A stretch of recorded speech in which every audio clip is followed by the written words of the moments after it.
পয়গম্বর ইউসুফ আলা নবিয়িনা ওয়া আলাইহিস সালাতু ওয়াস সালামকে যখন জুলাইখা দরজার মধ্যে রুমে আটকায় দিল, তালা বন্ধ, জুলাইখা ডাক দিয়ে কয়, ইউসুফ আমার মনের আশাটা পূরণ করো। বলে কি আশা? বলে নারী আর পুরুষের কি আশা হতে পারে, সে আশাটা পূরণ করে দাও। ইউসুফ নবী পেরেশান হয়ে গেলেন। ইন্নান নাফসালা আম্মারাতুম বিসু ইল্লা মা রাহিমা রব্বি ইন্না রব্বি গফুরুর রহিম। ইউসুফ আলাইহিস সালাম চিন্তায় পড়ে গেলেন, আমার সামনে এখন কিছু নাই, ডানেও আটকানো, বামে অন্ধকার, চতুর্মুখী দরজা, আবার জুলাইখা একটা নারী তো বিষয় না, বিষয় হলো আমার মালিকের স্ত্রী, আমার আজিজে মিশরের স্ত্রী। কি করি? তার সাথে তো আমাকে লালন পালন করে বড় বানাইছেন, আমাকে খানাও খাওয়াইয়া বড় করছেন, এখন আমি কেমনে এর থেকে বাঁচবো? পেরেশান হয়ে গেলেন। এবার ইউসুফ আলাইহিস সালাম সাহায্য প্রার্থনা করলেন, আল্লাহ পাক সাহায্যের দরজা খুলে দিলেন। আল্লাহ পাক রব্বুল আলামিন সাহায্যের দরজা খুলে দেওয়ার পরে ইউসুফ অস্বীকৃতি জানালো, জুলাইখা আমি তোমার কথা মানতে বাধ্য না, অন্যায়ভাবে কথা মানতে পারি না। জুলাইখা বলে, ভাগবা কোথায়? ভাগার কোনো জায়গা নাই। ইউসুফ নবী বলেন, দরওয়াজায় তালা লাগাইছো তুমি, দরওয়াজায় ধাক্কা লাগাবো আমি, দরজা খুলবেন আমার আল্লাহ।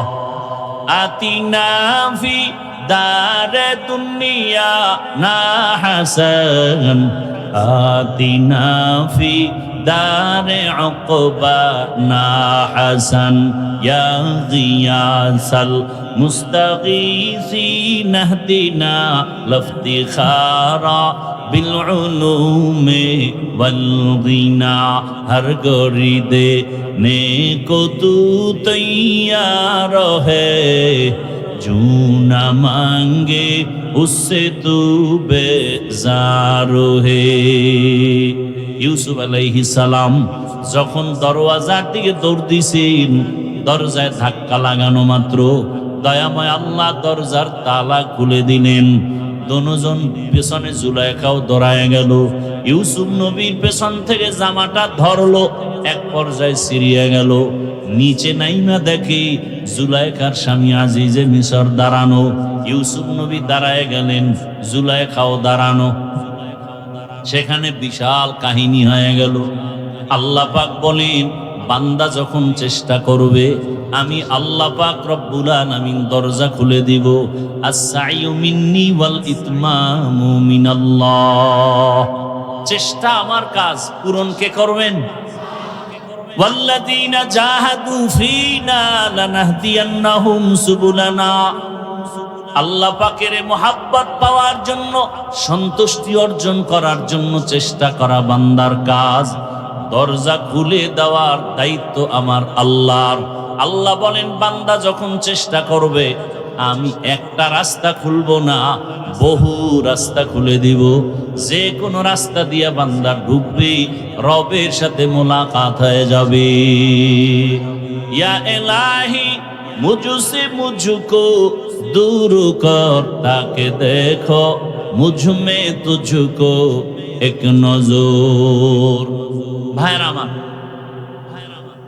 আলোচনা চলতে থাকবে। হযরত চলে আসছেন, করলে তো অনেক আলোচনা, শেষ হওয়ার না। এটাই কোরআনের মুজিজা, কিয়ামত পর্যন্ত চলবে, শেষ হবে না। কিন্তু এর থেকে আমরা উপকৃত হতে পারলাম কতটুকু, এটা হলো আসল ফলাফল।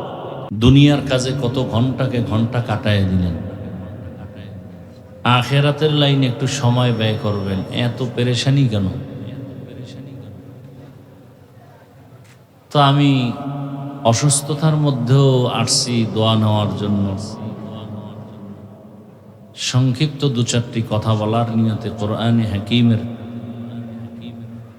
সূরা আনকাবুতের সর্বশেষ আয়াতে কারিমা তিলাওয়াত করেছি। নবীজির হাদিস থেকে এক টুকরো হাদিস পড়েছি। আয়াত ও হাদিসের আলোকে ইখলাস ও রুহানিয়াতের সমন্বয়ে সহি নিয়তে সহি তরিকায় সহি কিছু কথা বলার মতো, আপনাদেরকে শুনবার মতো দয়াময় আল্লাহ তৌফিক দান করেন। ওয়াল্লাযীনা জাহাদু ফীনা লানাহদিয়ান্নাহুম সুবুলানা। আল্লাহ বলেন, যারা আমি আল্লাহকে পাওয়ার জন্য, আমার সন্তুষ্টি অর্জন করার জন্য মনে প্রাণে চূড়ান্ত চেষ্টা চালায়, আমি আল্লাহ তাদের সামনে অনেকগুলো রাস্তা খুলে দেই, যে রাস্তা সমূহের মধ্য থেকে আমাকে পেয়ে যাবে। ওয়া ইন্নাল্লাহা লামাআল মুহসিনিন, এবং নিশ্চিত আল্লাহ পাক মুহসিন যারা, ন্যায়পরায়ণ যারা, এদের সঙ্গী হয়ে থাকবেন সব সময়। নবীজি বলেন, মান তাওয়াযা লিল্লাহ রাফাআহুল্লাহ। যে ব্যক্তি নিজেকে বিনয়ী করে, ছোট মনে করে চলবে আল্লাহর জন্যই তথা আল্লাহর সন্তুষ্টির জন্য, আল্লাহ পাক তার মর্যাদাকে দিন আর দিন বৃদ্ধি করে দিবে। আয়াত ও হাদিসের তরজমা শেষ, এবার কিছু ব্যাখ্যা। হাদিসের ব্যাখ্যা 2-4 মিনিট করি, এরপরে আয়াত। আল্লাহ পাক নবীজির মাধ্যমে কথা স্পষ্ট করে দিলেন। হাদিসে আল্লাহর রসুল কি বললেন? যারা নিজেকে ছোট মনে করবে আল্লাহ তার মর্যাদা বাড়ায় দিবেন। মর্যাদা বাড়ানোর স্কেল কি? যেমন এক স্কেল হলো, গোটা মাখলুকতের মধ্যেই মানুষ বড় দামি, শ্রেষ্ঠ। মানুষের মতো শ্রেষ্ঠ কোনো প্রাণী আর নাই। কয়দিনের জন্য শ্রেষ্ঠ? মানুষ কতদিনের জন্য শ্রেষ্ঠ? কথা বলেন না কেন? সর্বাবস্থায় শ্রেষ্ঠ। কথা ঠিক না? এই শ্রেষ্ঠত্বর মর্যাদা দান করছেন কে? কি আল্লাহর নাম বলতে খুব কষ্ট হয়? এতগুলো মানুষ আল্লাহর নাম বললে তো বাতিলদের ঘুম নষ্ট হওয়ার কথা। শ্রেষ্ঠত্বের মর্যাদা কে দান করেছেন? আল্লাহ। কতজন? একজন। আল্লাহ যে মানুষকে শ্রেষ্ঠ মর্যাদা দিয়েছেন, এই সিদ্ধান্তটা কি আল্লাহর স্থায়ী নাকি অস্থায়ী? স্থায়ী। মানুষ শ্রেষ্ঠ, এটা আল্লাহর একটা বিধান। শ্রেষ্ঠ আল্লাহ পাক স্থায়ী বিধান দিয়ে দিলেন। মানুষের থেকে আর শ্রেষ্ঠ কোনো প্রাণী, নূরের সৃষ্টি শ্রেষ্ঠ না, আগুনের সৃষ্টি শ্রেষ্ঠ না, একমাত্র মাটির সৃষ্টি মানুষ। সিদ্ধান্তকার স্থায়ী না অস্থায়ী? আল্লাহর সিদ্ধান্ত মানে নাই কে?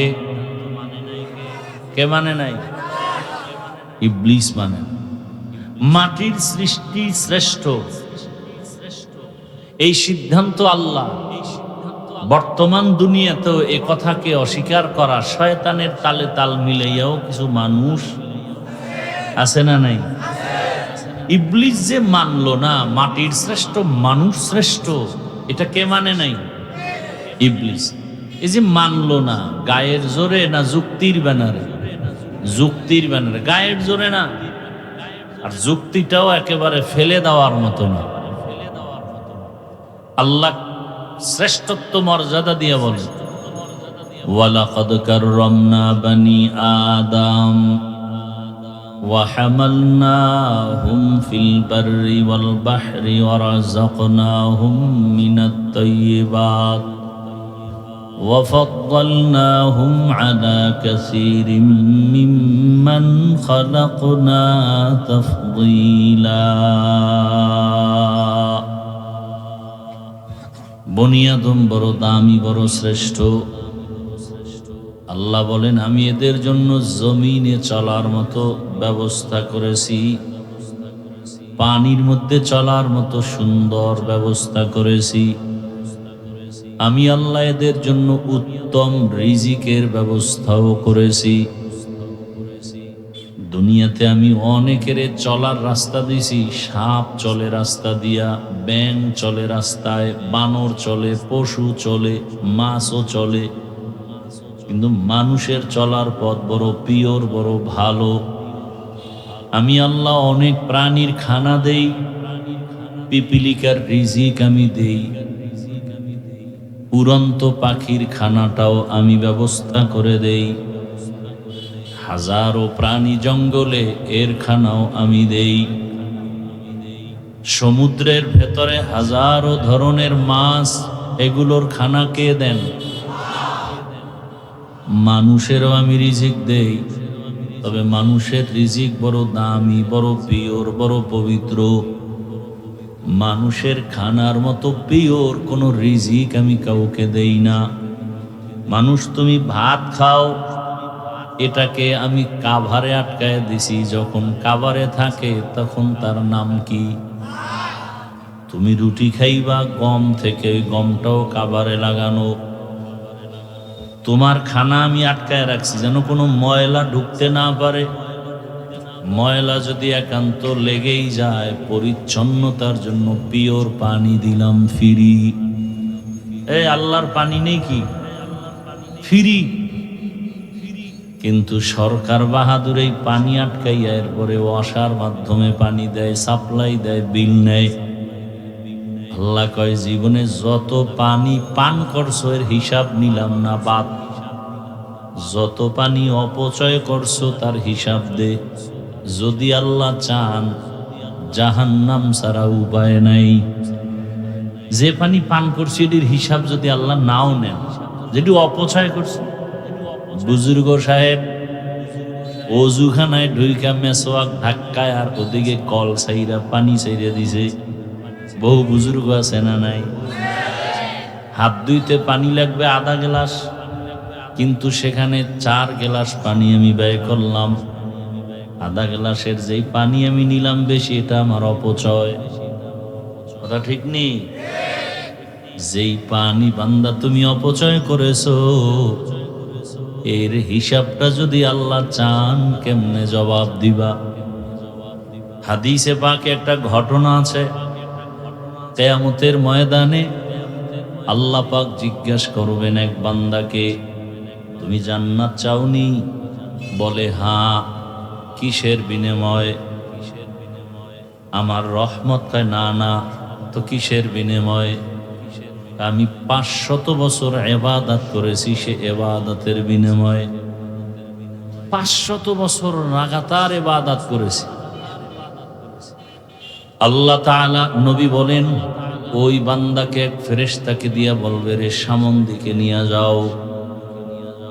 বান্দাকে যখন ফেরেশতা সামনের দিকে নিবে, জাহান্নামের আভা আসবে, গরম হাওয়া, কলিজাটা ছটফট করবে, পানির পিপাসা লাগবে।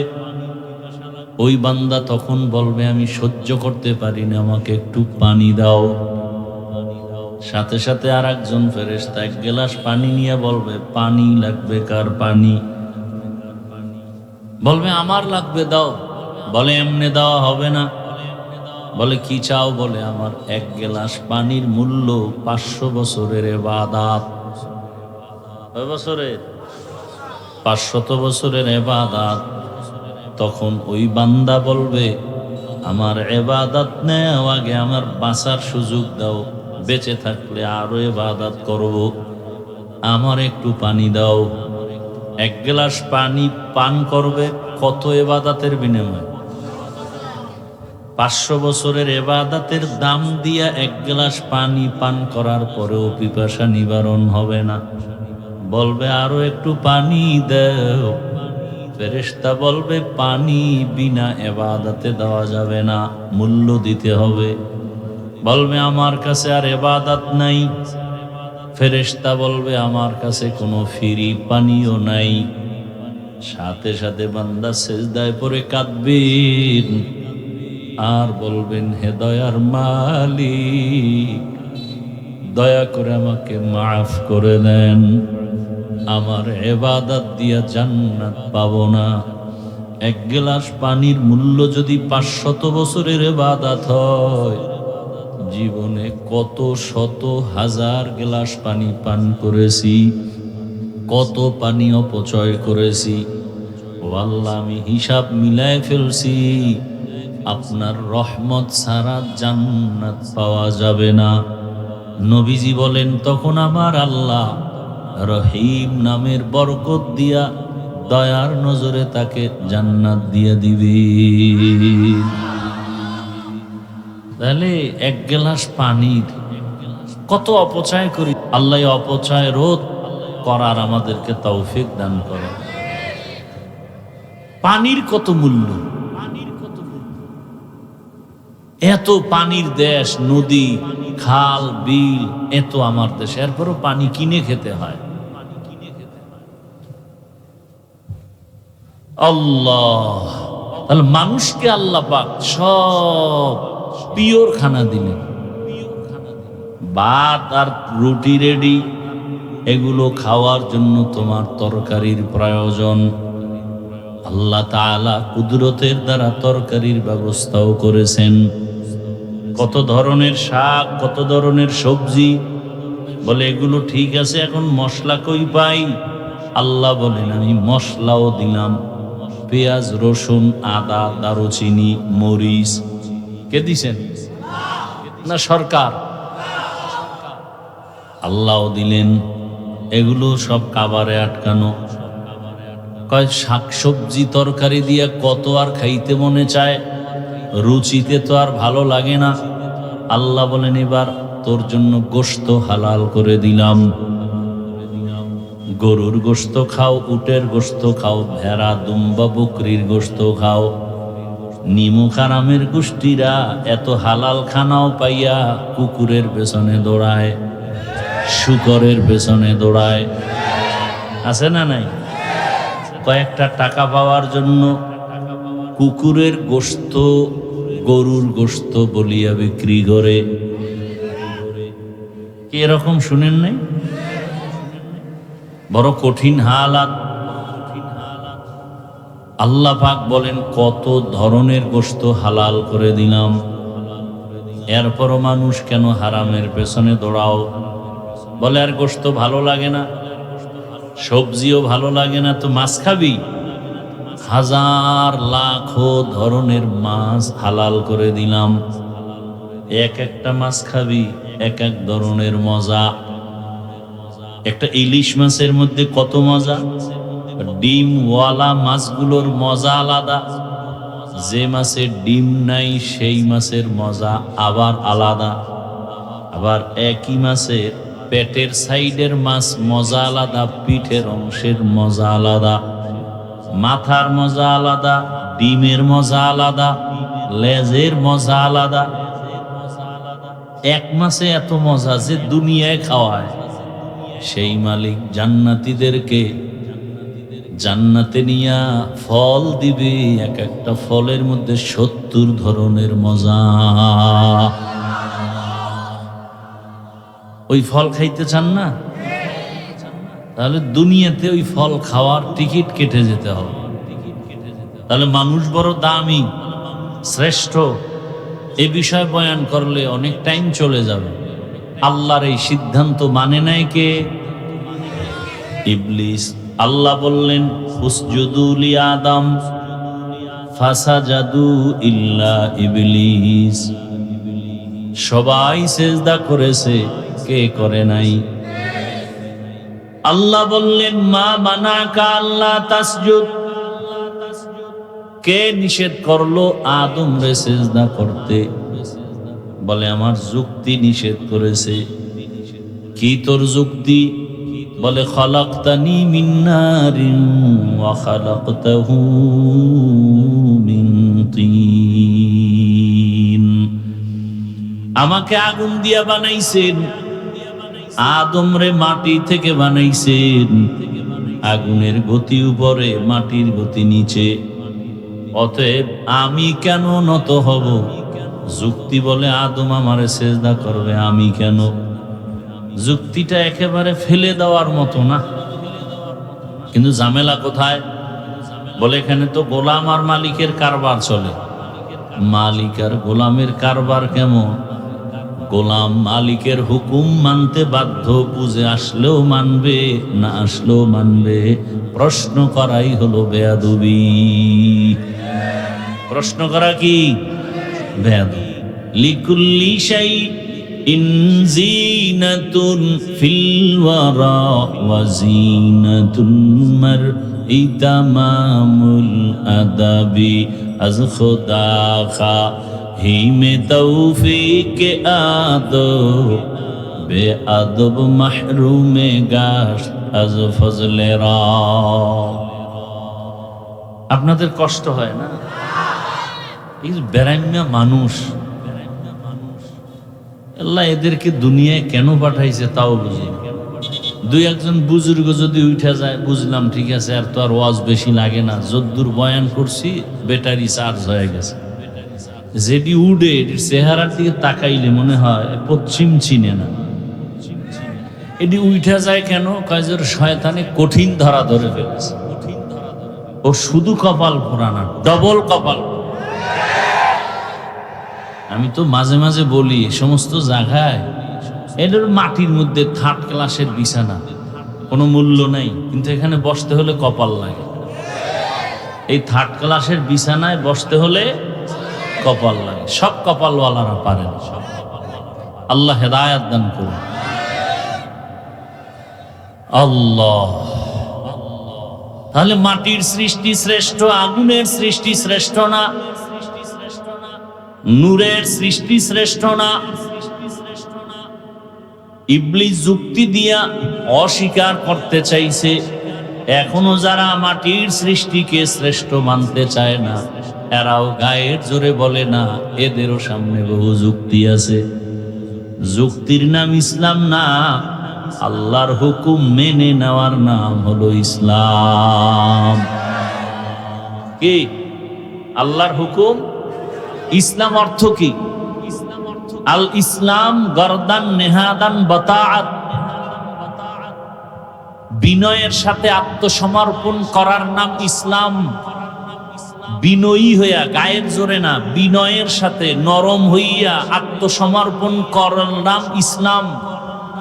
যে ব্যক্তি আত্মসমর্পণ করে তার নাম মুসলিম, বহু বচনে মুসলমান। তো আত্মসমর্পণ করতে হবে, কোনো প্রশ্ন নাই। অনেক কিছু বুঝে আসবে এবং বুঝে আসবে না, মেনে নিতে হবে। কোরআন শরীফের অর্থ না বুঝলে পড়ে লাভ নেই। খুব যুক্তি দিয়ে ইসলামকে বুঝতে চায়, কোরআন বুঝতে চায়। কোরআন বুঝলে মানি, না বুঝলে মানি না।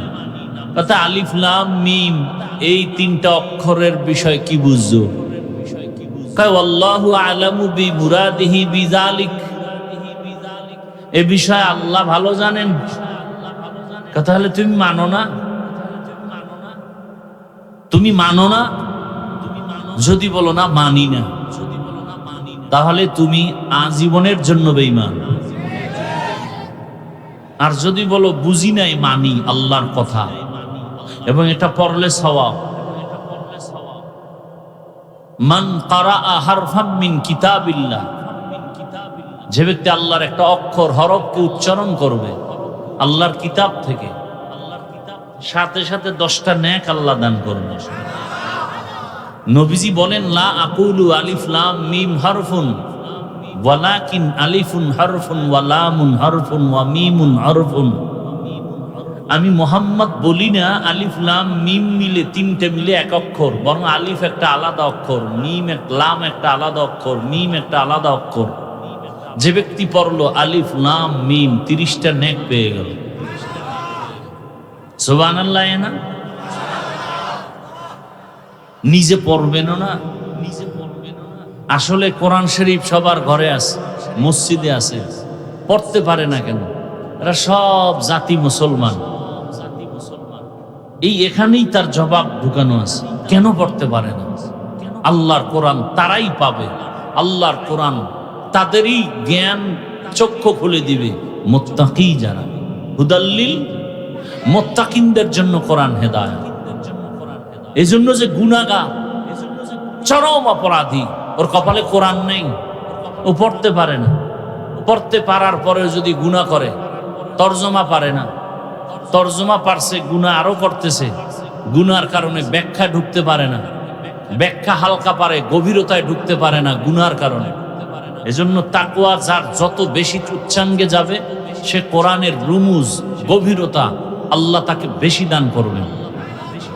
কোরআন কি মনে করছেন?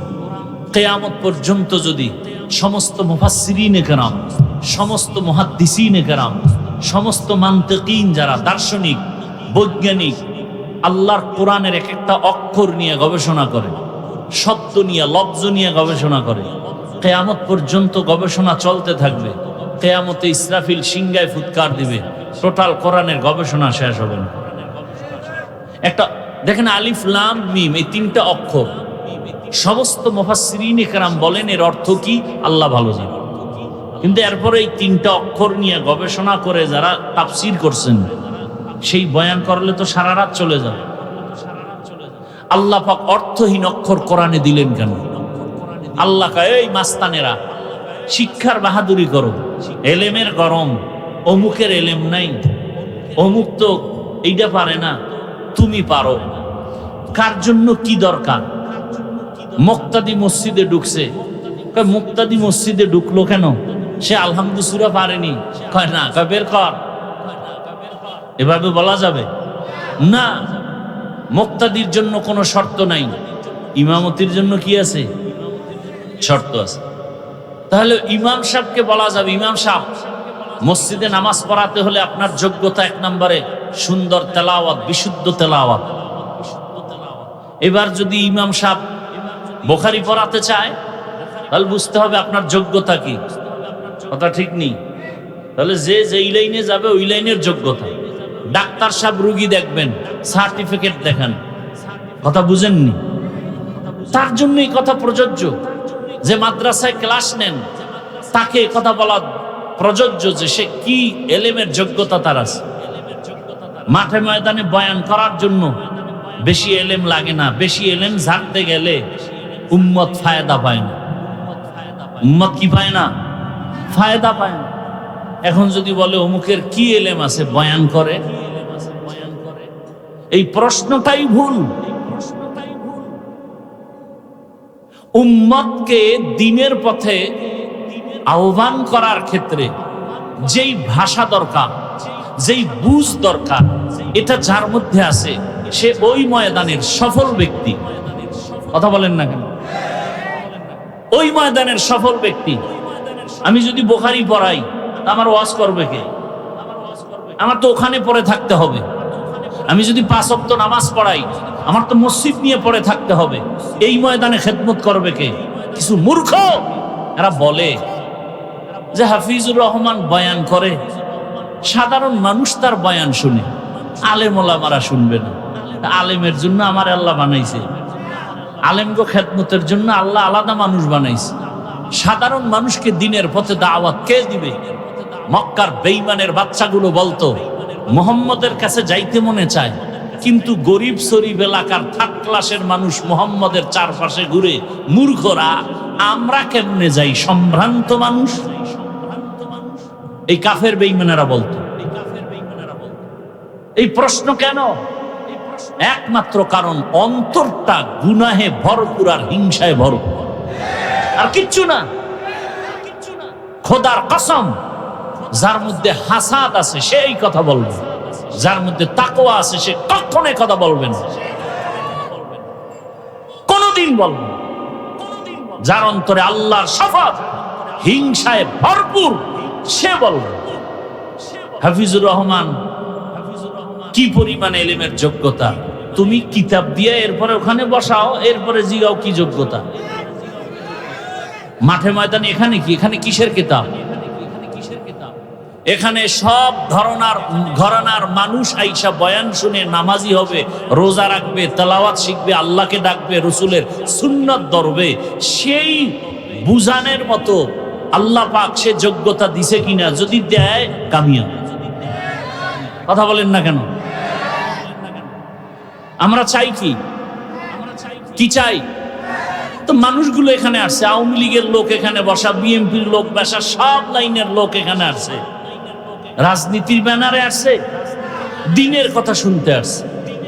এই লোকগুলো আমাকে দেখবে আমি কত বড় আলেম, সেই যোগ্যতা আসবে। মসজিদে যদি আমাকে ইমামতিতে নেয় তখন বলবে আপনি মুফতি নি, আপনার ডিগ্রি কি বলেন। এই ময়দানে তো না। এই ময়দানে কিভাবে কথা বললে, কতটুকু এলেম থাকলে, কিভাবে আল্লাহওয়ালাদের নিসবত থাকলে মানুষগুলো দিনমুখী হবে, এতটুকু আছে কিনা যদি থাকে, আল্লাহর হাজার কোটি শুকর, আল্লাহ আরো বাড়ায়া দেন। এখানে কোনো কলম ধরা, আঙ্গুল ধরা একমাত্র অন্তর নষ্টওয়ালা মানুষের কাজ, আর কারো কাজ নেই। যাদের কলব নষ্ট এদেরই শুধু এর মধ্যে আঙ্গুল ঢুকানো, এদের মধ্যে লোকমা দেওয়া, একমাত্র যারা হিংসুক হাসেদিন এদের কাজ, আর কারো কাজ নেই। আল্লাহ আমাদের হেদায়াত দান করুন। ভাইরা আমার, যে কথা বলতেছিলাম, আল্লাহ পাক মানুষকে সৃষ্টির শ্রেষ্ঠ মর্যাদা দিছেন। আলিফ লাম মিম বুঝে না আসলেও মানেন না মানেন না, মানলে মুমিন, না মানলে। যারা বলতেছে কোরআনের অর্থ না জেনে পড়লে লাভ নাই, আলিফ লাম মিমের তো অর্থ আল্লাহ জানেন আর কেউ জানে না, তাহলে এটা পড়লে কি লাভ নাই? দেখেন কত ফিতনা আমাদের সমাজে, বিশেষ করে বাংলাদেশ।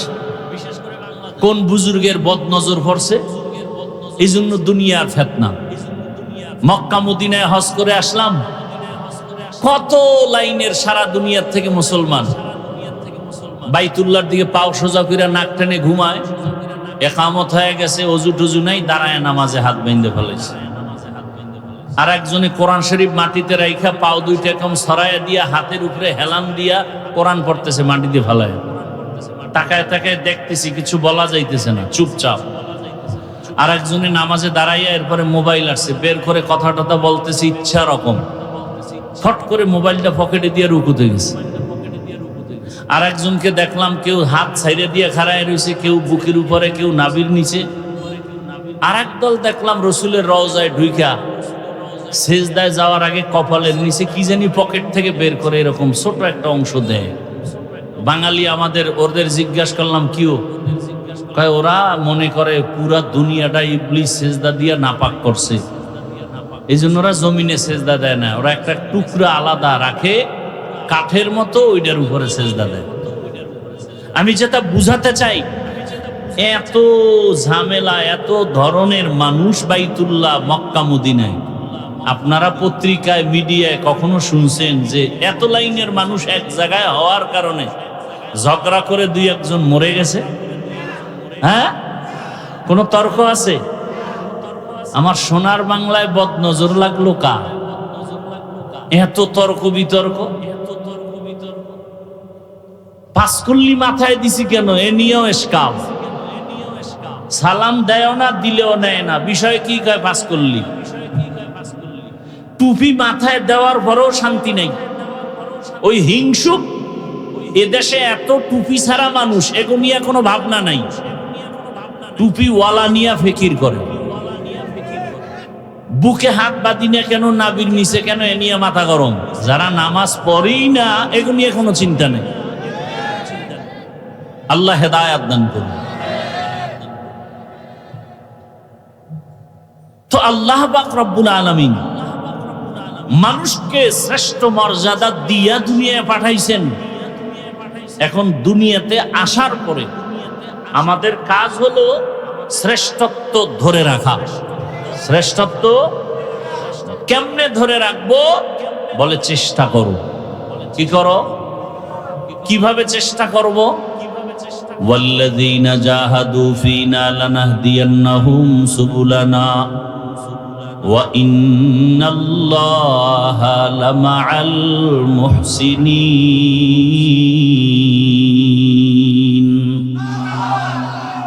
চেষ্টা কেমনে করব? বলে আল্লাহকে পাওয়ার একনিষ্ঠ চেষ্টা চালাও। যদি তুমি চেষ্টা করো কতটুকু, হাদিসে কুদসির মধ্যে বলেন, আনাস রাদিয়াল্লাহু তাআলা আনহু থেকে হাদিস বর্ণিত, বান্দা যখন 1 বিঘাত আল্লাহর দিকে আগায়, আল্লাহর রহমত তার দিকে 1 হাত অগ্রসর হবে। বান্দা যখন 1 হাত অগ্রসর হবে, আল্লাহর রহমত তার দিকে 2 হাত আগায় যাবে। যখন বান্দা হেঁটে হেঁটে আগাবে, আল্লাহর রহমত তাকে দ্রুত গতিতে দৌড়ায় নিবে। বান্দার কাজ হলো তুমি আগাও, বান্দার কাজ হলো তুমি সেজদা দাও। কবুল করার মালিক আমার আল্লাহ।